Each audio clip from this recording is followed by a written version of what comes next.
Assalamualaikum warahmatullahi wabarakatuh. Kabajamtoota ilmaan Oromoo fi jaalatamtoota ilmaan Oromoo. Lola Abiy Ahmad labse kana ilma ka Tigraay fi Amaarri waloltu kana keessa Oromoon harkan qabdu. Oromoon harka keessa galfachuu hin qabdu. Maaliif yoo ka jettan taate lola Abiy Ahmad labsu kun lola nafxanyaan abii waliin taatee saba caccabsu saba hundaa rukutu saba guddaa rukutanii ka'anii saba humna qabu keessaa rukutanii biyya tana sirna Minilik ka duraanii jalatti labsuu barbaada Abiy Ahmad. Kaayyoon isaa ka ganamallee sani yoo dhagartan Abiy Ahmad kaayyoon isaa ka ganama wayita aangoo qabatee jiru kanatti sirna Minilik سيدا من كمال سيدا من الكنارمسين ك هاي لما رام سيدا من الكنارمسين أشرا كبيج وقاد يدم يتور بواي سيدا من الكمال دبتين كأشي دبيسي وقاش أنيمو هاي لما رام دسالني دبتين أبي أحمد أنغوك أبته sirna Minilik kawagame kaabaaramaa ture ka biyya Oromoo kiyya Oromoo kana keessatti Oromiyaa biyya Itoophiyaa tan keessatti dhageettii namni hin feene sirna kana deebise. Akkamitti deebise? Siidaa bocee masaraa mootummaa keessa kaa'e. Abiy Ahmad namni kun akka waan Minilik seenaa hojjeteetti siidaa isaa bocee masaraa mootummaa keessa kaayatee bira ta'a.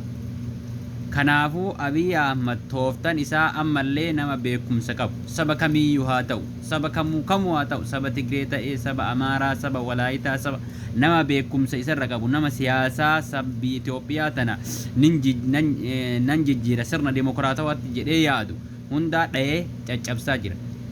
Maaliif caccabsaa jira? Abiy Ahmad isarra kaase Abiy Ahmad shoof hanga mootummaa qabatee jiru kana nama humna qabu. Nama dandeettii hojjechiisuu qabu kan namticha abbaa hojjechiisan isarraa qabee hanga har'aa tanatti nama ciccimaa nama sammuun isaa sirna demokraatawaa hawwu hundaa fixaa jira. Wanni inni sirna Minilik kana hawwuuf sirna Minilik deebisee akka mangistiitti siidaa Minilik san keessa taa'uu barbaada. Kanaaf fakkeessee sirna demokraasii Itoophiyaa balleessuu deeman jedhee fakkeessee saba humna qabu saba sirna demokraasii qabu yaani Tigreeleen sirna demokraasii wayituu hin qabdu. Oromoon tun baay'ee guddinaan waan qabduuf sirna demokraasii barbaanna jetti. Yeroo waggaa 150 maal soqaa jirti Oromoon mootummaa sirna demokraatawaan nu bulchu. Mootummaa sirna demokraatawaan nu bulchu jettee barbaadaa jirti. Kanaafuu mootummaa sirna demokraatawaan nu bulchu hanga waggaa 150 kana keessatti dhalata keenya keessa illee arganne dhalata nafxanyaa keessa illee arganne. Kan argatan hunduu saba ganee sirna Minilik jala deema. Sirna Minilik jala deema. Kanaafuu ilmaan Oromoo har'an tana irkattummaa dhiifne irkattummaa akkamitti dhiisuu dandeenya? Tigraay illee nu fayyaddi jechuun hin jennetti Tigraay illee jalaa hafne Amaara illee jalaa hafne nafxanya illee jalaa hafne qindoofne sabaaf sablammii hafe waliin sabaaf sablammii Walaayitaa sabaaf sablammii Sidaama kana wajjin qindoomne sirna nafxanyaa kan amma Abiy Ahmad tooftan saba rukutee saba humna qabu rukutee sirna Minilik deebisuu deemu san balaaleffachuu qabna. Sirna san kuffisuu qabna. Sirna bilxiginnaan tun durumarraayyuu sirna Minilikiin ijaaramaa deemti. Sirna Minilikiin ijaaramuun isii madammar jedhee gad dhufe Abiy Ahmad. Madammarii tanaan gad dhufe Itoophiyaa tana takkattii godhee afaan tokkottii godhee saniif deema. Garuu san hin danda'amu. Yeroo sabni akkatti dammaqee yeroo sabni baratee jedhe kanatti akkasitti hin danda'amu. Kanaafuu ilmaan Oromoo qindoofnee jaalmarroo wajjin hiriirree jaalmarroo wajjin hiriirree lola qabsoo tana finiinsuu qabna. Qabsoo tana finiinsinuu qabna. Ilmaan Oromoo kana har'aan tanallee guuranii hidhaa jiran. Amma tanaayyuu shakkirraa poolisii Oromiyaa odeeffannoo akkas jechuudha ga'ee poolisiin Oromiyaa hidhamaa jirti. Eegdota mana hidhaa godhaa jiran jechuun sodaatanii poolisiin Oromiyaa baqataa jirti. Bosonatti maamaa jirti. Kun immoo meeshaa ofirraa galchaa jira. Bilxiginnaan raafamtee jirti. Wanti jarri kijibdu warroonni bilxiginnaan tun kijiba malee waa takka hin beekan. Hin kijibu kan haasa'anii homan jirri fandaa darbaa jiranii bilxiginnaan kufuuf yeroo muraasa isii hafe yeroo muraasa isii hafe kanaafuu warroonni sabaaf quuqama qabdan qindaawati oromiyaa tana ceesisa oromiyaa haa ceesifnu qindaawaa oromiyaa ceesisa oromiyaa Abiy Ahmad saba hundaa dha'ee yoo fuula saba hundaa rukutee saba kana hundaa laaffisee yoo fuula gara oromiyaatti deeffate akkuma amma godhaa jiru kana akkuma dargaggeessa guuree halkan qalaa jiran kana akkuma dargaggeessa guuranii halkan qala shani ajjeese abbaa torbeettu ajjeese jedhanii karooratuman kan ammallee sandaran shira addaa tana sitti tataa jiran oromiyaan dammaqaa ilmaan oromoo dammaqaa qeerroon oromiyaa dammaqaa lubbuun dimokiraasii argachuun duratti mirga lubbuun jiraachuu fi mirga dachee teenya irra lubbuun jiraachuu dhabaa jirra mirga afaan keenya dubbachuu mirga aadaa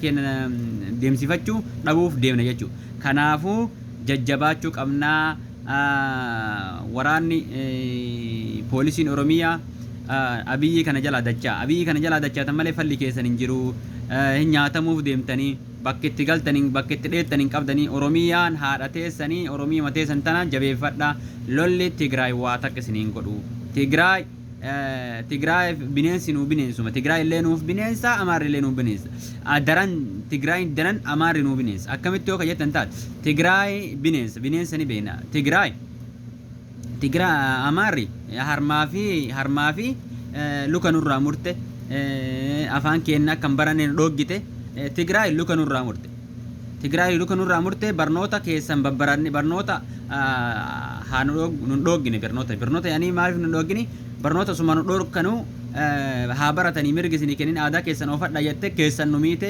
hayyoota hedduu nurraa fitte akkana dhiigamma dafaa nurraa fitte jarra amaara jechuun naafxanyaan irraan aakiratti naafxanyaan ummata sammuun jaran dalanne aanga'oo sammuun dalaan dalagu naafxanyaa kanaafuu naafxanyaan nurra deebi'urra bannee dhumu wayya naafxanyaan nurratti akka hin deebine abiyya mataan isaa naafxanyaa bilxiginnaanuu mataan isii naafxanyaadha kanaafuu bilxiginnaa tana falmannee ofirraa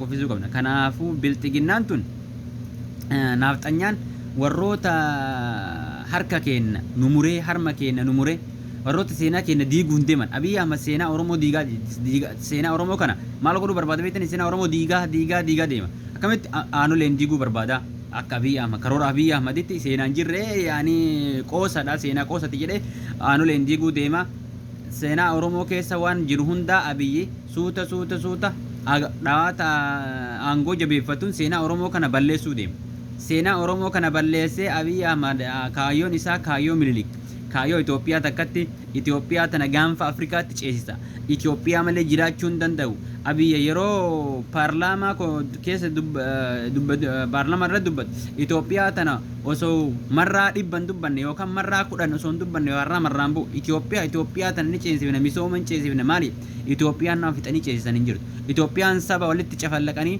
Itoophiyaan saba qawweedhaan tumanii Itoophiyaan saba Oromoo fixaa dargaggeessa fixaa haawwata oromoo fixaa kaan hidhaa kaan fixaa ceesisan takka hin jirtu Itoophiyaan oromiyaan alatti ce'uu hin dandeettu burqaan Itoophiyaa oromiyaadha kanaafuu oromiyaan uf jabeessuu qabna osoo akka oromoo kana Tigraay dachee oromoo tanarra jiraatte oromoo meelaal osoo akka oromoo kana dachee oromoo tanarra Tigraay ka jiraattu har'a Tigraay foxxooyte har'a keeyyata 39ffaa labsatti Tigraay kana beeki har'a keeyyata 39ffaa Tigraay ni labsatti akkamiin labsatti osoo dachee oromiyaa tanarra akka oromoo kanatti ka jiraattu taate har'a Tigraay keeyyata 39ffaa akka waan labsattuuti oromiyaa jabaadha oromoon jabaachuu qabdi oromoon Tigreen waggaa 30 mallas waggaa meeqa torba lolee aangoo qabate erga aangoo qabate meeshaa achitti kuusaa fi biyya jaraa bilisoomsee jira biyyi jaraa har'aan tanallee mootummaan lolti sabni diqqishuun sun mootummaan lolti mootummaa maaltu jira miti shifta amma aangorra jiru kanaan lolti kanaafuu namni meeshaa qabu hin sodaatama namni meeshaa hin qabne akkuma amma manaa gannu guuranii dargaggeessa barataa yuunivarsiitii fixaa jiran kanatti fixan Kanaafuu ilmaan Oromoo jabaachuu qabna. Ilmaan Oromoo hin laafinaa jaba gara laafinni huma takka nuun godhu gara laafinni ilmi gara intalli gara laaftu ilma haadhatti ulfoofti jetti Oromoo waa jettu. Nu gara laafuu kana dhiisa Oromoon gara laafuu kana dhiisa. Nama siif dalage qabadhu nama siif dalage nama sirratti dalagu ofirraa fottoysii baasi. Ofirraa fottoysii baasi. Wallaahi ofirraa fottoysitee yoon baasin bilisoomuu hin dandeettu akkanumatti bara hundaa cunnuran nu gabroonfata. Tokko kamo naannoo Oromiyaa cabse mootummaa naannoo Oromiyaa mootummaa cunnuura san Shimallis Abdiisatti tokko jedhee ka naannoo Oromiyaa cabse isa. Osoo inni ofirraa qabe osoo inni akka lammaa sanitti ofirraa mormate Abiy Ahmad kalaama takkan baafatu kalaama takka. Naannoo Oromiyaatti wanni dhume kan itti gaafatamaan mataa tokkoffaan Abiy Ahmad lammaffaan Shimallis. Sadaffaan biltiginnaa warra jala fiidu habuuttaa tanniin. Habuuttaa hoomachi kanniin. Kanaafuu ilmaan Oromoo jabaadha. Ilmaan Oromoo jabaadha. Jabaannu malee ila jabaannu yoo jabaanne sodaatamna. Yoo jabaanne ni sodaatamna. Yoo laafne namuma arge nurratti fe'atee nurratti taphataa. Kanaafuu ilmaan Oromoo warroonni waraana keessa jirtan. Ilmaan Oromoo waraana keessa jirtan. Qindaayaa namicha kana ofirraa buqqisa. Namicha tokkocha kanaa jettanii biyya Itoophiyaa jamtan hin diigina. Itoophiyaa akka nama tokkootti Itoophiyaa jechuu tana. Itoophiyaa ni barba. Itoophiyaa akka namummaa kiyyaatti akka yookiin nama tokkootitti yoo jedheen Itoophiyaan tun osoo sirna dimokiraasii kalabsu taate namni isii jibbu hin jiru. Kanaafuu Itoophiyaa ilmaan sirna dimokiraasii ho'ituu labsuu hin dandeettu. Itoophiyaan namni baratee sirna dimokiraasii labsu hin jiru. Martuu hirkattummaan deema. Namni dimokiraasummaa qabatamaan gadi mootummaan dhufu hundu hirkattummaan dhufa. Kun hirkattummaan dhufa kun mangistuu irratti hirkatee deema kun mangistuu Hayilamaariyaam kun Minilik irratti hirkatee deema. Adda ofii namni sammuun Itoophiyaa tana bilisoomsu sammuun jecha haarawaan dimokiraasii haarawaan lafaa ka'ee sii bilisoomsu takka hin jiru. Kanaafuu ilmaan Oromoo warroonni Itoophiyaa jettanii Itoophiyaanotti faarsitan. Itoophiyaan taaddee birruu ajjeeftee Itoophiyaan tana dhiigamada dhabamsiiftee Itoophiyaan ka Hayilee Fidaa dhabamsiiftee Itoophiyaan ta Huseen Bunee dhabamsiiftee Itoophiyaan ta Elemoo Qilxuu dhabamsiiftee Itoophiyaan ta Jaarraa Abbaa Gadaa dhabamsiiftee awwaaltee ajjeeftee ilmaan Oromoo ka fixaa turte sanii Itoophiyaa jettanii nutti hin faarsina. Itoophiyaan nu barbaannu Itoophiyaa dimokiraatawaa. Itoophiyaa dimokiraatawaan sabaaf sablammii kamuu haa ta'u sabaaf sablammii saba Amaaraa ta'ee saba Tigree ta'ee saba kamuu uf keessatti hammattee mirga haqa ilma namaa eedee mirga abbaan waan ofiirra jiraate Itoophiyummaa labsitu sani malee sani hin barbaannu. Ammallee Amaara jechuun naafxanyaan yoo jabaanneen falmatiin naafxanyaan ka har'a Finfinnee keessa galtee Finfinneen tiyya nuun jettu mee laala. Mee Tigraay illee warra nu miidhe keessaa nu diina lama qabna mirgaa bitaan diina qabna. Tokko Tigraay tokko Amaara. Amaarri Finfinneen tiyyaa nuun jetti Tigraay Finfinneen tiyya hin jettu Tigraay. Finfinneen tiyya jettee jirti Tigraay Finfinneen tiyya hin jettu. Amaarri immoo Finfinneen tiyya jetti. Uummanni Amaaraa kun uummanni naaxanyaa kun uummata garaaf jiraatu uummata garaa fi addunyaa kanarra jiraachuu barbaadu jechuudha. Kanaafuu ilmaan Oromoo Amaaratti naaxanyaa sirriitti balaaleffannee ofirraa eeguu qabna. Yoo ofirraa eegin seenaa abboota keenyatti nurratti deebi'a. Kanaafuu seenaa abboota keenyatti nurratti deebi'a. Jabaadhaa harma muraa harka muraa aanulee santu nurratti deebi'a. Daran harma muraa harka muraa aanulee kana daran lubbuu nu qaluuf deemanii. In saamamta lafa tante saamamta qabeenya kan kee saamamta qabeenya kee irraa dhaayamta deemtee booda qabeenyuma kan kee kana qabeenya irratti ta'anii kiraas eegsisanii mana kiraas eegsisanii akka wannaan jedhe akka weellisaan keekiyyaan jedhe akka keekiyyaan jedhe namni hunduu dhaga'ee jira miti yookaan mana kiraas dheessa yookaan mana hidhaas kaan jedhe akkasii jabaadhaa ilmaan Oromoo jabaadhaa falmannu malee akka Taaddasaa Birruu jedhe san namni baratti ni falmata jedhe barumsallee amma barumsillee bade akka barumsallee ilmaan bilxiginnaatun afaan Oromoo balleessuuf deemti aadaa Oromoo balleessuuf deemti jabaadhaa waa hundaanuu Jaalmaan Roojal hiriira Joohar Muhammad Baqqalaa Garba Gammachuu Ayyaana Abdii Raggaasa ilmaan kun gadi hiikaman malee bilxiginnaan nagaa hin Itoophiyaan nagaa hin argattu. Kanaafuu ilmaan Oromoo falmii addaa tana falmannee hidhamtoota keenya hidhaa yaafne inshaa Allah hidhamtoota tana hidhaa yaafne mirga abbaa biyyummaa labsachuu qabna. Mirga abbaa biyyummaa labsanyee Itoophiyaa tanallee warrummaan irra girrisaa jedhaniin kun warrummaan irra Joohariin jibbu kun Jooharii wajjiin hiriiree ceesisuuf taa'a. Abdii Rabbiirraa qabna tanaa.